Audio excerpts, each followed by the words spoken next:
All right, we have two teenagers who really need to learn cursive writing. This is for ages 3 and up. It was kind of rated for ages 3 to 12, but if they don't know how to do cursive writing, then any age group isn't really going to matter. I just like how it has this huge bundle of things. We're gonna open this and see what it comes in.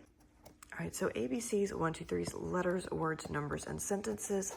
Again, I think this is really for anyone. Obviously, they're already gonna know their numbers and sentences. However, they don't know how to do it in cursive. This is like learning all over again. So you have a whiteboard eraser, you have your markers, you have a bat. I guess this is probably to take it on the road with you if you want to. And then you have your learning book.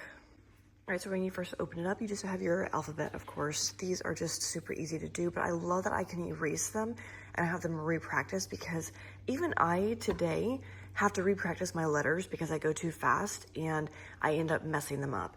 And it's really easy to do, especially when you're using a pen. So I love that I can go back and have them just re-practice all of these letters, and they can just get a little bit more experience.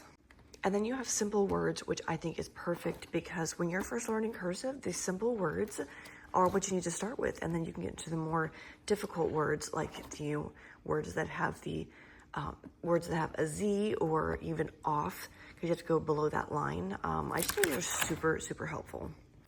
Even a B, even though a B is not complicated, the cursive B sometimes can be a little bit more challenging. At the very back, it even has the numbers, and then you can spell them out. So I think that is super helpful. Like, I still write checks to this day. So if for some reason they happen to write checks, they can do it. It will be easy. So the other thing I like is it has a very thin tip marker. So it is really easy to actually write the letter out. Look at that, perfect. Unfortunately, they don't teach cursive in schools, at least not in our schools anymore. So when they have to go sign something, they aren't able to do that. They look at you like, what's a signature? So I grabbed this because my kids are gonna know what a signature is. They're gonna know how to sign their names, because that is kind of your personal identity, and it is worth knowing how to do.